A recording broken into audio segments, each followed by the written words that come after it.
힘들었던 과거와 뒤에서 이루어지는 노력은 겉으로 드러나지 않아요. 어려웠던 날이 훨씬 많았습니다. 지금도 인내하고 또 인내하고 살고 있습니다. 화려함과 거리가 멀죠. 지금 이 자리에 올 때까지 필요했던 저희 뒷모습을 말씀드리고 싶었습니다. 제 인생에서 공짜로 얻은 건 하나도 없었습니다. 드리블, 슈팅, 컨디션 유지, 부상, 방지 등 전부 죽어라 노력을 해서 얻은 결과물이라 믿습니다.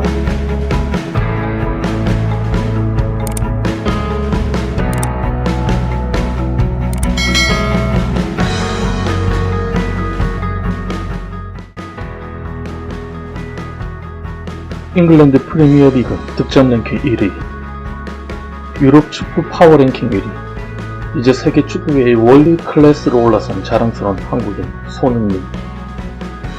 이 손흥민을 설명하기엔 가장 훌륭한 경기는 작년 잉글랜드 프리미어리그 2019-2020 시즌 16라운드 토트넘 벌리전의 손흥민의 슈퍼골을 예로 들 수가 있습니다. 손흥민은 2대0으로 앞선 전반 32분 자기 진영 페널티 지역 부근에서 공을 잡은 뒤 단숨에 속도를 올려 폭풍 질주했습니다. 그는 순식간에 수비수 6명을 따돌리고 오른발 슛으로 골을 넣었습니다. 75m 가까운 거리를 혼자 드리블로 돌파해낸 뒤 골로 만들었습니다. 100년이 넘는 잉글랜드 프리미어 축구 역사에 정말 많은 골이 터졌고 멋있는 골들이 많았지만 그 중에서 베스트 골 단 10골만 뽑으라고 한다면 이 골이 당연히 뽑힐 정도로 엄청난 골로 평가받습니다. 이 슈퍼골에 대해 이영표는 그 현장에서 손흥민을 막으려 달려간 선수 중 한 명이었다면 아마도 경기 뒤에 굉장히 비참함을 느꼈을 것이라고 말했습니다.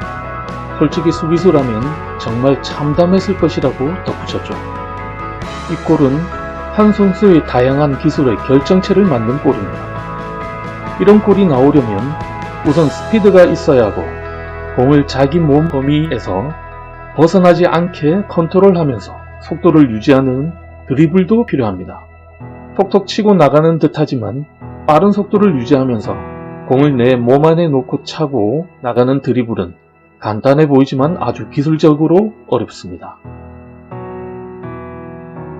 상대 선수들의 움직임을 지켜봐야 하는 시야, 70m 정도를 풀 스피드로 치고 나가는 체력도 있어야 하고 피니싱 능력까지 이 모든 것을 갖고 있으려면 축구 센스와 지능이 있어야 한다고 구현했습니다. 그러면서 결국 이 골은 어떤 한 선수가 가진 축구의 다양한 기술의 결정체가 만든 골이다 라고 말하면 적합하지 않을까 싶다. 이러한 손흥민의 발전은 그의 천재적인 재능이 타고나서 얻어진 결과는 결코 아닙니다. 손흥민은 매년마다 꾸준히 그의 실력을 향상을 만들어냈습니다.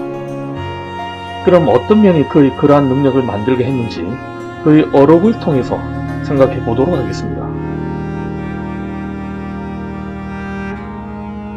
남들이 보기에 제 모습이 화려해 보일지 몰라요. 중요한 건 그게 현재의 겉모습이라는 겁니다. 힘들었던 과거와 뒤에서 이루어지는 노력은 겉으로 드러나지 않아요. 어려웠던 날이 훨씬 많았습니다. 지금도 인내하고 또 인내하고 살고 있습니다. 화려함과 거리가 멀죠. 지금 이 자리에 올 때까지 필요했던 저희 뒷모습을 말씀드리고 싶었습니다. 제 인생에서 공짜로 얻은 건 하나도 없었습니다. 드리블, 슈팅, 컨디션 유지, 부상, 방지 등 전부 죽어라 노력을 해서 얻은 결과물이라 믿습니다. 어제 값을 치른 대가는 오늘 받고 내일 받을 대가를 위해 오늘 먼저 값을 치릅니다.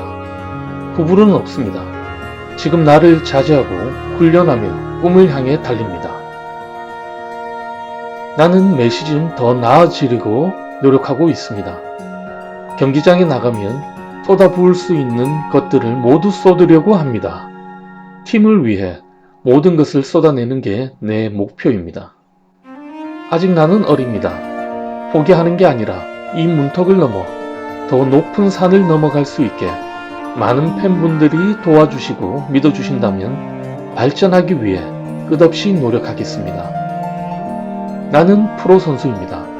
많은 팬이 와주셨는데 설렁설렁 한다는 것은 입에도 담을 수 없는 소리입니다. 못할 수는 있지만 최선을 다하려고 합니다. 네, 그리고 마지막 가장 유명한 말, You know what? We're gonna win. 너 그거 알아? 우리는 승리할 거야.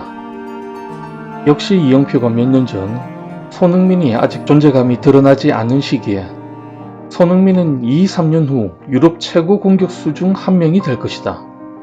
손흥민은 원래 잘하는 선수라 잘할 거다.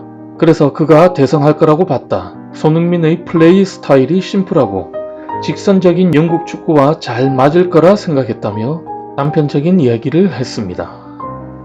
노력파인 자신이 그랬던 것처럼 손흥민의 축구에 대한 노력이 상상 이상으로 높다는 그 베이스를 숨길 수 없었을 것입니다. 거기에 체력적으로, 정신적으로 타고난 축구 천재성도 함께하는 모습에서 그러한 말을 할 수 있었을 것입니다. 축구의 월드 클래스라는 것이 쉽게 얻어지는 명성이 아닙니다. 특히 그것이 체력적으로 열세인 동양인이라면 더욱 그렇죠. 그 당시 이영표가 한 발언에서 그냥 웃고 넘어간 사람들이 상당히 많았었던 만큼, 그리고 지금은 손흥민의 월드클래스 역량이 전혀 손색 없는 모습을 보여주는 현실에서 우리에게 시사해주는 점이 상당히 클 것입니다. 동양인의 한계를 넘어섰다는 이유에서인지 일반적인 중국, 일본의 안티팬들도 다른 어떤 유명인들보다 적습니다. 오히려 같은 아시아인이라는 것을 자랑스러워할 정도라고 합니다.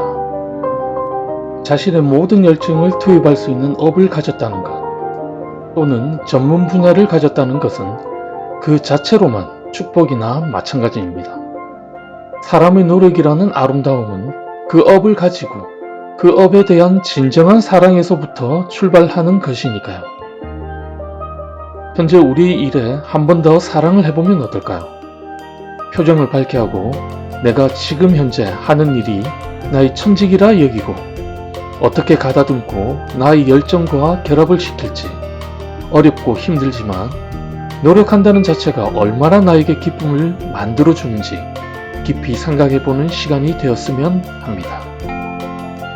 노력이란 인간의 행위, 행동의 가장 아름다운 모습이며 그리고 인간만이 가진 특권입니다.